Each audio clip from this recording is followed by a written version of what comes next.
తమిళ రాజకీయాలు మరో కీలక మలుపు తిరగబోతున్నాయి. పన్నీర్ పంతమే నెగ్గబోతుంది.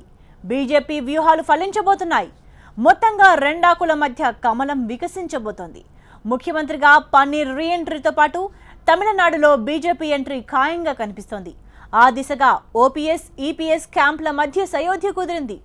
నిజానికి కుదిరింది అనే కంటే కుదిర్చారు అనడమే కరెక్ట్. ఈ మొత్తం ఎపిసోడ్లో తెరవెనక చక్రం తిప్పుతోంది బీజేపీ. ఏపీ, తెలంగాణ మీదుగా తమిళనాడు చేరాలని తొలుత భావించిన బీజేపీ వ్యూహం మార్చి దూకుడు పెంచింది. ఢిల్లీ నుంచి డైరెక్ట్గా చెన్నైలో పాగా వేసేందుకు పక్కాగా ప్లాన్ అమలు చేస్తోంది. తమిళనాడులో అన్నాడీఎంకే రాజకీయాలను తమకు అనుకూలంగా మార్చుకొని ఒక విధంగా సక్సెస్ అయింది. పన్నీర్ను ముందుకు తోసి తాను వెనకుండి నడిపించింది బీజేపీ. తాజా పరిణామాల ప్రకారం తమిళనాడు ముఖ్యమంత్రిగా పన్నీర్ సెల్వం తిరిగి బాధ్యతలు చేపడతారు. పళనిస్వామి వర్గంలో అసంతృప్తి జ్వాలలు రాకుండా ఆయన్ను ఢిల్లీకి పంపే యోచనలో ఉన్నారు. పళనికి కేంద్ర మంత్రి పదవి ఇచ్చి ఆయన వర్గాన్ని సంతృప్తి పరచాలని భావిస్తున్నారు నేతలు. మొత్తంగా సీఎం పగ్గాలిస్తే పన్నీర్కి, కేంద్ర మంత్రి పదవి ఇస్తే పళనికి, ఎన్డీఏలో చేరితే బీజేపీ, ఇలా అందరికీ మంచి జరుగుతుందనే అభిప్రాయంలో ఉన్నారు నేతలు. నిజానికి జయ మరణం తర్వాత తమిళనాడులో పాగా వేసేందుకు బీజేపీ ఎన్నో ప్రయత్నాలు చేసింది. కానీ శశికళ ఎంట్రీతో పరిస్థితులు తలకిందులయ్యాయి. పన్నీర్ రూపంలో తిరుగుబాటు వచ్చినా కమలం వ్యూహాలు మాత్రం ఫలించలేదు. ఆ తర్వాత అక్రమాస్తుల కేసులో శశికళ జైలుకెళ్లారు. అప్పుడు కూడా తీవ్రంగా ప్రయత్నించింది కమలం. కానీ పళనిస్వామి, దినకరన్ను రంగంలోకి దింపి పన్నీర్కు చెక్ పెట్టింది బీజేపీ. దీంతో శశికళ ఫ్యామిలీ పార్టీలో ఉంటే తమ పాచికలు పారవని భావించిన కమలం మన్నార్గుడి మాఫియాకు చెక్ పెట్టింది. శశికళ ఫ్యామిలీని గెంటేయడంలో విజయవంతమైంది. ఈపీఎస్, ఓపీఎస్లను ఒక్కటి చేసి తమ పంతాన్ని నెగ్గించుకుంది.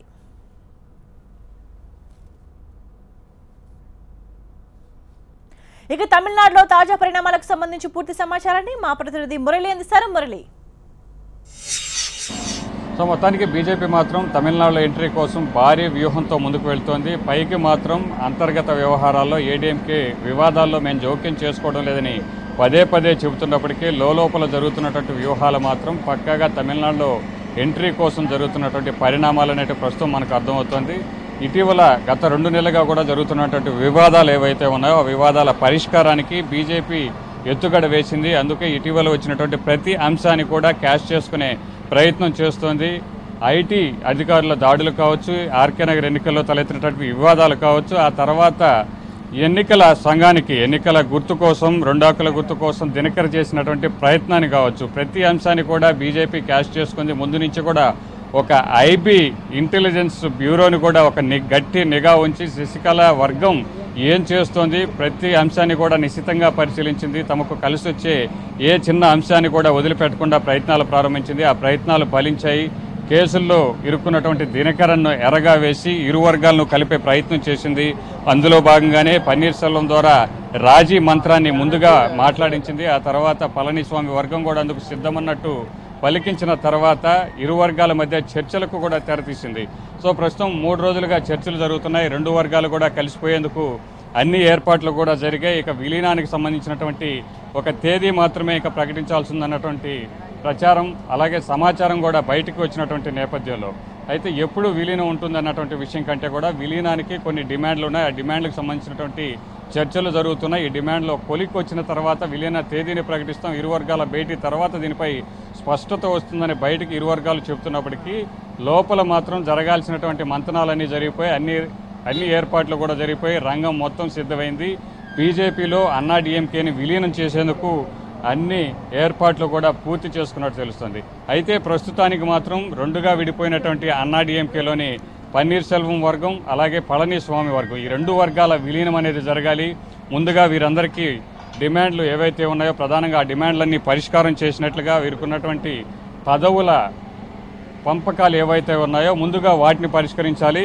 పార్టీలో అంతర్గత విభేదాలకు తావు లేకుండా ముందుగా ఒక పరిష్కారం చూపిన తర్వాత బీజేపీలో ఏడీఎంకే విలీనానికి ఏర్పాట్లు జరుగుతూ ఉన్నాయి. అయితే కొంత గ్యాప్ తర్వాత ప్రస్తుతానికి ఉన్నటువంటి వివాదాలన్నింటినీ కూడా పూర్తి చేసిన తర్వాత ఇప్పటికే దినకరన్, శశికళ కుటుంబ సభ్యులను బయటకు సాగనంపిన తర్వాత జరగాల్సినటువంటి పరిణామాలు ఏవైతే ఉన్నాయో ఇప్పటికే దినకరన్పై ఉన్నటువంటి కేసులన్నీ కావచ్చు, వాటికి సంబంధించి ఆ కేసులను చూపించి అతన్ని తిరిగి పార్టీలోకి వచ్చే అవకాశం లేకుండా ఇప్పటికే రెండు వర్గాలను ఏకం చేసిన తర్వాత పన్నీర్ సెల్వం మొదటి నుంచి కూడా సీఎం కావాలని డిమాండ్ తెరపైకి తీసుకొచ్చారు. సీఎంతో పాటు తన వర్గానికి ప్రాధాన్యత పెంచాలి, ఢిల్లీలో కూడా భాగస్వామ్యంగా ఉంచాలి, ఉంటేనే మన రాష్ట్రానికి మంచి జరుగుతుంది.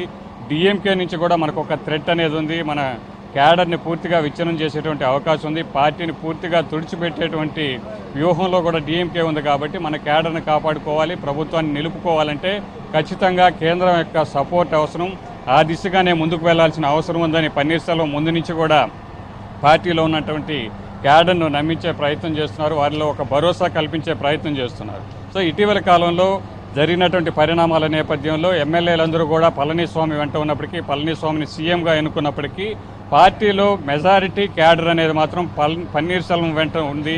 పన్నీర్ సెల్వం వెంటే ఇప్పటికీ నడుస్తుంది. ఎమ్మెల్యేలు కూడా 11 మంది ఉన్నప్పటికీ మరికొంతమంది ఎమ్మెల్యేలు, మంత్రులు కూడా పన్నీర్ సెల్వంకు మద్దతుగా ఉన్నారు. ఉదయ్ కుమార్ గతంలో శశికళ సీఎం కావాలని ముందుగా మాట్లాడినటువంటి వ్యక్తి కూడా ఇప్పుడు సీఎంగా పళనిస్వామి కంటే కూడా పన్నీర్ సెల్వంనే ఉండాలి. గతంలో 3 సార్లు ఆయన సీఎంగా ఉండి త్యాగం చేశారు. అలాంటి త్యాగమూర్తికి సీఎం ఇవ్వాలన్నటువంటి వ్యాఖ్యలు అంటే ఒక్కసారిగా యూటర్న్ తీసుకుని పన్నీర్ సెల్వం వైపు కొంతమంది మంత్రులు కావచ్చు, ఎమ్మెల్యేలు కావచ్చు, వీరందరూ కూడా మాట్లాడుతుండడం వెనక, ఈ మాటల వెనక ఒక భారీ స్కెచ్ ఉంది, ఒక శక్తి, రాజకీయ శక్తి ఉంది. ఆ శక్తి బీజేపీ అన్నటువంటి ప్రచారం జరుగుతుంటే అది కేవలం ప్రచారం కాదు, ఇదే వాస్తవం. రాబోయే రోజుల్లో జరగబోయేటువంటి పరిణామాలన్నీ కూడా ఇందుకు నిదర్శనంగా చెప్పుకోవచ్చు. అయితే ఇప్పటికిప్పుడు ఉన్నటువంటి పరిస్థితుల్లో బీజేపీలో ఏడీఎంకేని విలీనం చేయడం కుదరదు. కాబట్టి తాత్కాలికంగా ఉన్నటువంటి ఈ వివాదాలన్నింటినీ కూడా ఒక కొలిక్కి తెచ్చిన తర్వాత, ఏడీఎంకేని రెండు వర్గాలు విలీనం చేసిన తర్వాత, పార్టీ గుర్తును సంపాదించిన తర్వాత ఏడీఎంకేని బీజేపీలో విలీనం చేయబోతున్నారు. అందుకు సంబంధించి కేంద్రంలో భాగస్వామ్యం కల్పిస్తూ ఇక్కడ ఉన్నటువంటి కొంతమంది ఎంపీలకు కూడా కేంద్ర మంత్రి పదవులు ఇవ్వబోతున్నారు. ఇటు పళనిస్వామి, పన్నీర్ సెల్వం వర్గాలకు కూడా సరైనటువంటి ప్రాధాన్యం ఇవ్వబోతారు. పళనిస్వామికి క్యాబినెట్ హోదా కల్పించబోతారు. ఇందుకు తగ్గ అన్ని హామీలు కూడా రెండు వర్గాలకు సంబంధించి కేంద్రం నుంచి వచ్చినట్టు తెలుస్తోంది. Right, thank you Murali.